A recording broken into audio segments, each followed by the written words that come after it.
ભાઈ ઘણા સમયથી આ રોડ પરથી જતા પસાર થઈએ છે, તો આ એક ડિવાઇસ જોયું હતું અમે રસ્તામાં.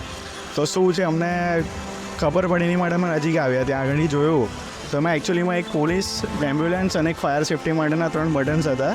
તો એ જોયું અમે પણ નજીક આવ્યા ત્યારે ખબર પડી કે આ સેફ્ટી પર્પઝ માટે એક ડિવાઇસ બનાવ્યું છે. પછી એની સાથે સાથે પોલીસ એટલે કે છોકરીઓની છેડતી કરવા માટે એની માટે એક પર્પઝ, સેફ્ટી પર્પઝ માટે એમનો યુઝ કર્યો છે, જે બહુ યુઝફુલ છે એ વસ્તુ માટે. પછી એમ્બ્યુલન્સ કે કોઈ બી એક્સિડન્ટ રસ્તામાં થાય કે કોઈને બી જરૂર પડે એની માટે એમ્બ્યુલન્સનું બટન છે, ત્યાં આગળ પુશ કરીને એમ્બ્યુલન્સને બોલાવી શકીએ છીએ. ફર્સ્ટ એડ કીટ બી આમાં મૂકેલી છે, જેનો યુઝ કરી શકીએ છીએ આપણે. એની સાથે સાથે ફાયર અગ્નિશમન કરીને બી એક બટન છે, એનો યુઝ કરીને આપણે કંઈ બી ગાડીમાં ફાયર થયું હોય કે કોઈ ગાડી સળગી હોય એની માટે આપણે એનો યુઝ કરીને બોલાવી શકીએ છીએ. એની સાથે પાછળ ફાયર એક્સટિંગ્યુશરનો બોટલ મૂકેલો છે, જે ત્યાં તરત આપણને યુઝફુલ થઈ શકે એમ છે.